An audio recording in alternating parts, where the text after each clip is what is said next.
शादी की अगली सुबह जैसे ही मेरे ससुर की नजर मुझ पर पड़ती तो उनके चेहरे का रंग लाल सुर्ख हो जाता और उनकी उसी वक्त मृत्यु हो जाती।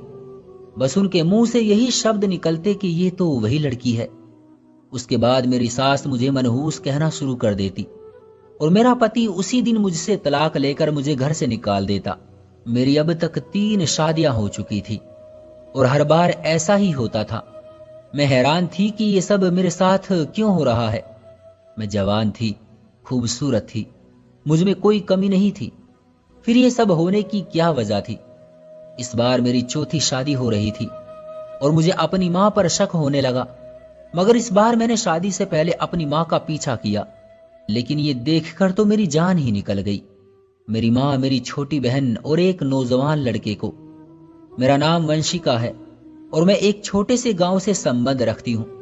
हम ज्यादा अमीर तो नहीं थे, लेकिन इतने गरीब भी नहीं थे कि घर का गुजारा ही ना हो सके।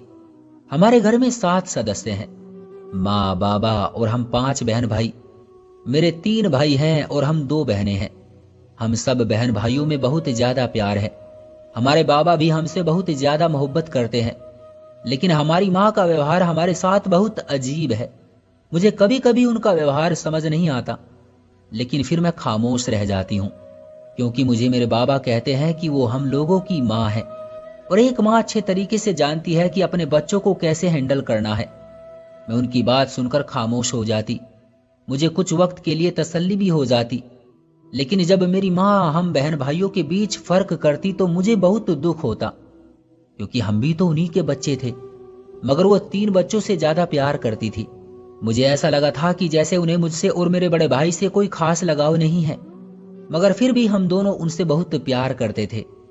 मगर जब मेरी माँ मेरे किसी भी मामले में ऊंच नीच करती तो मेरा भाई मेरे साथ खड़ा हो जाता। वो मेरे लिए मेरी माँ से भी लड़ जाता था और यही बात मुझे अपने भाई की बहुत अच्छी लगती थी। उस वक्त मुझे ऐसा लगता जैसे मेरा भाई पूरी दुनिया में सबसे ज्यादा मुझसे प्यार करता है। लेकिन जब मेरे बाबा को पता चलता कि मेरा भाई मेरी माँ से आज लड़ा है, तो उस दिन मेरे भाई को मेरे बाबा कुछ दिनों के लिए घर से निकाल देते, क्योंकि बाबा हमारी माँ से बहुत प्यार करते थे, पर वो नहीं चाहते थे कि कोई भी बच्चा उनके साथ कोई बदतमीजी करे। मेरी माँ और बाबा की जोड़ी बहुत परफेक्ट मानी जाती थी। मोहल्ले और खानदान में भी मेरे माँ बाप की जोड़ी को एक मिसाली जोड़ी समझा जाता था, क्योंकि मेरे बाबा भी देखने में अच्छे खासे थे, मगर मेरी माँ बहुत खूबसूरत थी। इसकी खूबसूरती के चर्चे आज भी वैसे ही थे जैसे उनकी जवानी के दिनों में होते थे। दिन यूं ही गुजरते रहे और हम सब लोग जवान हो गए, मगर हमारे घर का माहौल जैसा मेरे बचपन में था वैसा ही मेरी जवानी में था। इतने साल गुजरने के बाद भी हमारे घर में जरा सा भी माहौल नहीं बदला था, सब कुछ वैसा का वैसा ही था। लेकिन अब मेरे बाबा ने कह दिया था कि मेरे बड़े भाई की शादी कर दी जाए, और उसके लिए मेरी माँ सभी रिश्तेदारों में और रिश्तेदारों से बाहर भी लड़कियां ढूंढ रही थी। तकरीबन 6 से 7 महीने की मेहनत के बाद आखिरकार मेरी माँ ने मेरे बड़े भाई के लिए बहुत ही खूबसूरत लड़की ढूंढ ली। मैं तो अपनी चांद सी भाभी को देखकर हैरान रह गई। मैंने कभी सोचा भी नहीं था कि मेरे भाई की शादी इतनी खूबसूरत लड़की से हो जाएगी। मेरी नजर में मेरे भाई और भाभी की जोड़ी भी मेरे बाबा और माँ की तरह परफेक्ट जोड़ी थी, क्योंकि वो दोनों एक दूसरे के साथ बहुत अच्छे लगते थे। मेरी भाभी का व्यवहार पहले पहले तो हम सब लोगों के साथ बहुत अच्छा था, फिर अचानक धीरे धीरे उनका व्यवहार बदलता गया। पहले उनका वक्त हम सब बहन भाइयों के बीच बातचीत करते हुए और हंसी मजाक करते हुए गुजरता था, लेकिन अब उनका सारा वक्त मेरी माँ के साथ उन्हीं के कमरे में गुजरता था। वो रात के वक्त बस भाई के कमरे में ही होती थी। उन्होंने हम लोगों से बातचीत तो बिल्कुल ही खत्म कर दी थी, और फिर अचानक एक दिन उन्होंने जैसे पूरे घर में तूफान खड़ा कर दिया हो, जिसे देख और सुनकर हम सब लोग अपनी जगह खड़े के खड़े रह गए। यहाँ तक कि मेरा भाई भी हैरान हो गया। मेरी भाभी ने अलग होने का कह दिया था। ये खबर हम सब के लिए बहुत ही बुरी थी। हम सब बहन भाइयों ने कभी सोचा भी नहीं था कि हम लोग एक दूसरे से अलग होकर रहेंगे। हम सब लोग अपनी भाभी के पास गए और उनसे कहा, भाभी, अगर हमसे कोई गलती हो गई है तो आप प्लीज हमें माफ कर दें। अगर हमारी किसी बात का आपको बुरा लगा है तो इसके लिए भी हमें माफ कर दें, लेकिन हमारे भाई को लेकर आप अलग घर में कैसे रह सकती हैं? अब आप जैसे चाहेंगी हम वैसे ही करेंगे। अगर आपको किसी भी चीज की जरूरत हो तो हम आपको वो भी ला कर देंगे, लेकिन भगवान के लिए भाभी, हमारे भाई को हमसे अलग ना करे। हम सब ने मिलकर बहुत मिन्नतें की, लेकिन उनके तो कानों पर जूं तक नहीं रेंगी। ये झगड़ा चलता रहा और हम सबको अपने कमरे से निकाल दिया और हमसे बात करना भी छोड़ दिया। ये सब कुछ हमारे लिए परेशानी बन रही थी। मेरा भाई भी बहुत ज्यादा परेशान था। मैंने अपने भाई से बात करने की कोशिश की तो उन्होंने कहा कि मैं कुछ नहीं कर सकता। फिर आने वाले दिनों में उनका ये झगड़ा बढ़ता ही गया, जिसका नतीजा ये निकला कि 2 महीनों के बाद मेरा भाई मेरी भाभी के साथ घर छोड़कर चला गया। हमारा घर जैसे एकदम सुनसान सा हो गया था। सबसे ज्यादा मुझे अपने भाई के जाने का दुख हुआ था, क्योंकि एक वही तो था जो सही और गलत में मेरा साथ देता था। मगर वो नहीं रहा तो मेरा साथ कौन देगा। जिस दिन मेरा भाई घर से गया, उस दिन के बाद माँ ने उनका नाम घर में लेने से भी मना कर दिया। पहले तो बाबा कोशिश कर रहे थे कि वो मेरे भाई और भाभी को किसी भी तरह मनाकर घर वापस ले आएं, लेकिन मेरी माँ ने न जाने क्या कहा। उन्होंने भी सबको यही कह दिया कि आइंदा अपने भाई का नाम इस घर में कोई भी नहीं लेगा। अपने बाबा का ये व्यवहार देखकर मुझे बहुत दुख हुआ। मैं क्योंकि भाई से छोटी थी, इसलिए भाई के घर छोड़ने के कुछ साल बाद माँ ने कहा कि अब मैं तुम्हारी शादी करवाऊंगी। मैं उनकी बात सुनकर खामोश हो गई, क्योंकि शादी तो मुझे एक ना एक दिन करनी ही थी। तो मेरी माँ ने मेरे लिए भी रिश्ते ढूंढने शुरू कर दिए। रिश्ते करवाने वाली हमारे घर आती और घंटों मेरी माँ के साथ बात करती। उनके मामले में मैं कुछ न बोलती, क्योंकि मुझे मालूम था कि शादी ब्याह के मामले बहुत मुश्किल होते हैं। खैर, आखिरकार मेरी माँ ने मेरे लिए एक रिश्ता ढूंढ ही लिया, मगर लड़के वालों को शादी की काफी जल्दी थी। इसी वजह से वो जल्द से जल्द मुझे ब्याह कर ले जाना चाहते थे। इसलिए 1 महीने के अंदर ही मेरी माँ ने मुझे विदा कर दिया। शादी तो शायद सबके लिए खुशियों भरा तोहफा होता है, लेकिन मेरी तो जैसे शादी ने किस्मत खराब कर दी थी। शादी की अगली सुबह जैसे ही मेरे ससुर की नजर मुझ पर पड़ी तो उनके चेहरे का रंग लाल सुर्ख हो गया और उनकी वहीं जमीन पर गिरकर मृत्यु हो गई। बस उनके आखिरी शब्द यही थे कि ये तो वही लड़की है। मेरी सास ये सारा मंजर देख रही थी। बस फिर उन्होंने तो घर में हंगामा खड़ा कर दिया, मुझे मनहूस कहना शुरू कर दिया और मेरे पति ने मुझे गुस्से में आकर अगले ही दिन तलाक लेकर घर से निकाल दिया। उनका कहना था कि मैं मनहूस हूं, इसी वजह से मेरे घर आते ही उसके बाबा की मृत्यु हो गई है। मैं तो एक ही दिन में उजड़ गई थी और मैं दोबारा अपने माँ बाप के घर आ बैठी। मेरे घर वालों को इस बात का बहुत दुख हुआ। सब लोग बहुत परेशान थे, मगर मेरा बड़ा भाई बिल्कुल भी अफसोस करने या मुझे दिलासा देने नहीं आया। इस बात ने मुझे और भी ज्यादा दुखी कर दिया। लेकिन रात के वक्त जब सभी लोग सो गए तो मेरे मोबाइल पर मेरे भाई का फोन आया। उन्होंने मुझे दुखी ना होने का बोला। मैंने उनसे शिकायत की, भाई सब लोग आए मगर आप क्यों नहीं आए? तो उन्होंने कहा, इस बात के बारे में तुम्हें बहुत जल्द मालूम हो जाएगा, लेकिन फिलहाल किसी को ये मत बताना कि मैंने तुम्हें फोन किया था। अगर किसी को ये बात पता चल गई कि मैंने तुम्हें फोन किया है तो मामला बहुत ज्यादा खराब हो जाएगा। उनकी बातों ने मुझे हैरान कर दिया। मैं उनसे पूछना चाहती थी कि आखिर वो ऐसा क्यों बोल रहे हैं, लेकिन उन्होंने मुझे कुछ भी बताने से मना कर दिया, क्योंकि उन्होंने कहा था कि देखो, वक्त आने पर तुम्हें सब कुछ पता चल जाएगा। अभी मैं इस सदमे से बाहर भी नहीं आई थी कि मेरी माँ ने मेरे लिए नया रिश्ता ढूंढना शुरू कर दिया। मैंने उनसे कहा कि मुझे अब शादी नहीं करनी, लेकिन उन्होंने कहा कि अरे, एक तलाकशुदा लड़की को घर में बैठाकर अपनी दूसरी बेटियों की जिंदगी बर्बाद नहीं करनी, इसलिए तुम्हें शादी तो करनी ही पड़ेगी। और फिर मेरी माँ ने मेरे लिए एक दूसरा रिश्ता भी ढूंढ निकाला। मेरे बाबा ने भी उनकी हाँ में हाँ मिलाई तो मैं खामोश रह गई, क्योंकि उनकी बात बिल्कुल सही थी। एक तलाकशुदा के घर में होते हुए दूसरी बेटी की शादी बहुत मुश्किल हो जाती है। इसलिए मैंने भी खामोशी से उनके फैसले पर सर झुका लिया। मेरी शादी हुई तो इस बार भी मेरे साथ ऐसा ही हुआ। सुबह होते ही मेरे ससुर जी की मेरी शक्ल देखते ही मृत्यु हो गई। मेरे लिए ये बात किसी सदमे से कम नहीं थी, क्योंकि मेरे दूसरे पति ने भी पहले पति की तरह मुझसे तलाक लेकर घर से वापस भेज दिया था, और फिर दोबारा इसी तरह मेरी माँ ने इस सदमे से बाहर निकलने से पहले ही मेरी एक और शादी का इंतजाम कर दिया। और इस बार भी वैसा ही हुआ, यानी शादी की सुबह ही मेरे ससुर की मृत्यु हो गई और मेरे पति ने मुझसे तलाक ली और घर भेज दिया। इसी तरह मेरी माँ मेरी 3 शादियां कर चुकी थी और हर शादी में ऐसा ही होता था, जिसके नतीजे में सब लोगों ने मुझे मनहूस बोलना शुरू कर दिया था। यहां तक कि मेरी अपनी माँ ने भी अब ये कहना शुरू कर दिया कि अरे, तेरे तो पैर ही भारी हैं। मेरी शादियां टूटने का असर अब मेरी छोटी बहन पर भी पड़ने लगा था। उसका कहीं भी रिश्ता नहीं हो रहा था। और उसके लिए मेरी माँ बहुत ज्यादा परेशान थी।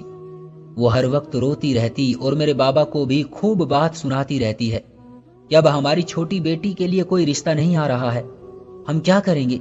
मेरे बाबा भी मेरी माँ से बहुत ज्यादा परेशान हो गए थे, क्योंकि उन्हें मेरी भी फिक्र थी और बाकी बच्चों की भी।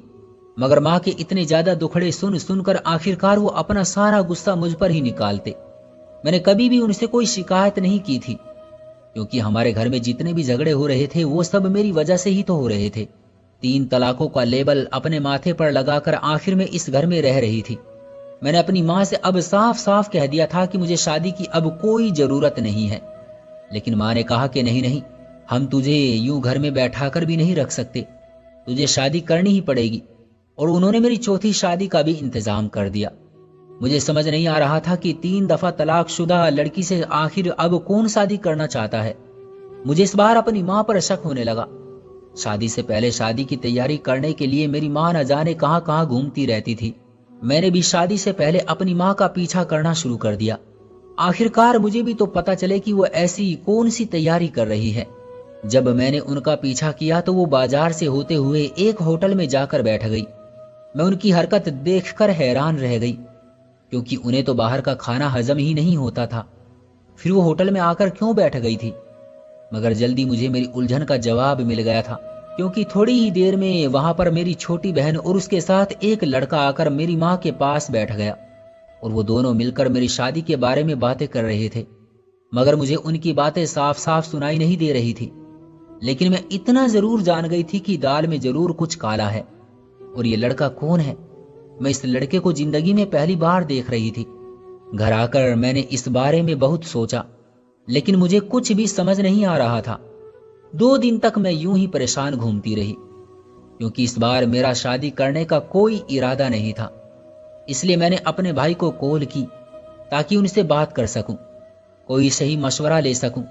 मैंने उन्हें सारा मामला बताया तो उन्होंने कहा कि तुम बिल्कुल खामोश रहो, अब मैं खुद इस मामले का पता लगाने की कोशिश करता हूं। अच्छा हुआ तुमने मुझसे बात कर ली, किसी और को इस बारे में कुछ भी मत बताना। मैं भाई से बात करके कुछ सुकून महसूस कर रही थी, लेकिन मैंने एक बात अपने दिल में ठान ली थी कि मैं अब शादी नहीं करूंगी, क्योंकि मुझे इस शादी में कुछ गड़बड़ महसूस हो रही थी। दिन गुजरते रहे, आखिरकार शादी का दिन भी आ पहुंचा। पंडित जी आए और पंडित जी शादी की तैयारी करने लगे। मगर जब उन्होंने हवन जलाना शुरू किया तो मैं वहां से उठकर अपने कमरे में भाग गई। मेरे बाबा और मेरी माँ अपनी जगह खड़े के खड़े रह गए और कहने लगे, तुमने हमारे माथे पर दाग लगाने के बारे में फैसला कर लिया है, चुपचाप ये शादी स्वीकार कर लो। मैंने सबके सामने अपनी माँ और बाबा से बोल दिया, मुझे शादी नहीं करनी। आप लोग चौथी बार मेरे साथ जबरदस्ती कर रहे हैं, मेरी अपनी भी कोई मर्जी होनी चाहिए। सभी मेहमानों में फुसर फुसर होने लगी। पंडित जी कुछ देर तक इंतजार करते रहे ताकि मामला सुलझ जाए, लेकिन मामला तो सुलझने वाला था ही नहीं। और फिर कुछ देर बाद बारात भी चली गई। मगर बारात वालों ने मेरे माँ बाप को काफी कुछ सुनाया, मगर मैं खामोश खड़ी रही। जैसे ही वो लोग गए तो मेरी माँ ने पूरे घर में तमाशा खड़ा कर दिया और कहने लगी, देखो इस बदतमीज को, हमारे माथे पर कलंक लगाने के लिए तैयार बैठी है। इसकी बुरी किस्मत की वजह से मेरी दूसरी बेटी की भी शादी नहीं होती, उसका भी रिश्ता नहीं हो रहा, और अब इसने खुद शादी से मना करके रही सही कसर भी पूरी कर दी। मेरे बाबा भी मुझ पर बहुत ज्यादा गुस्सा करने लगे और बोलने लगे कि अब तुम इस घर में नहीं रहोगी, या फिर उस लड़के से माफी मांगो कि तुम्हें उसके साथ शादी करनी पड़ेगी, या फिर जाकर अपने बड़े भाई के साथ रहो। दूसरे दिन मेरे बाबा ने आकर मुझे यही सब फिर से कहा, चलो तुम जाकर उस लड़के से माफी मांगो और उसके साथ शादी कर लो। मैं उनके साथ जाना नहीं चाहती थी, लेकिन वो जबरदस्ती मुझे अपने साथ ले गए और कहने लगे, चलो जाकर उससे माफी मांगो। लेकिन जैसे ही हम उन लोगों के घर पहुंचे तो मेरे और मेरे बाबा के सर पर आसमान टूट पड़ा। मैंने अपने बाबा से कहा, देखा आपने, वहां पर वो लड़का और उसकी मां रो रहे थे। मेरे होने वाले ससुर की आज फिर मृत्यु हो चुकी थी। अगर कल मेरी शादी हो जाती तो आज मेरी चौथी बार भी तलाक हो जाती। मेरे बाबा के लिए ये बात किसी सदमे से कम नहीं थी। इसलिए वो आगे बढ़े और उस लड़के से पूछने लगे कि ऐसा क्या हुआ कि जिससे तुम्हारे पिता की मृत्यु हो गई। तो उसने झुंझलाकर आंसू साफ करते हुए कहा, ये बात हमसे क्या पूछते हो, जाकर अपनी पत्नी से पूछो। उसकी बात सुनकर मेरे बाबा हैरान हो गए और खामोशी से मुझे लेकर अपने घर आ गए। तो मैंने देखा कि मेरा बड़ा भाई हमारे घर आया हुआ था। मेरे बाबा ने आते ही मेरी माँ से सवाल किया कि ये सारा मामला क्या है। उस लड़के के बाबा की मृत्यु हो चुकी है, बिल्कुल वैसे ही जैसे पिछले 3 लड़कों के बाबा की मृत्यु हो गई थी। तुम मेरी बेटी के साथ क्या कर रही हो? पहले तो मेरी माँ ने बात को घुमाने की बहुत कोशिश की, लेकिन मेरे बड़े भाई ने कहा अब आप झूठ नहीं बोल सकती, क्योंकि मैं भी सारा सच जान चुका हूं। फिर मेरा भाई उस लड़के को लेकर आ गया जिसको मैंने अपनी माँ के साथ होटल में देखा था। उस लड़के को देखकर मेरी माँ का तो चेहरे का रंग ही सफेद पड़ गया और वो कहने लगी, भगवान के लिए मुझे माफ कर दो, ये सब मैंने अपनी सगी बेटी के लिए किया है। उनकी ये बात सुनकर मेरे बाबा और भाई को तो कोई फर्क नहीं पड़ा, लेकिन हाँ मुझे बहुत बड़ा सदमा हुआ था।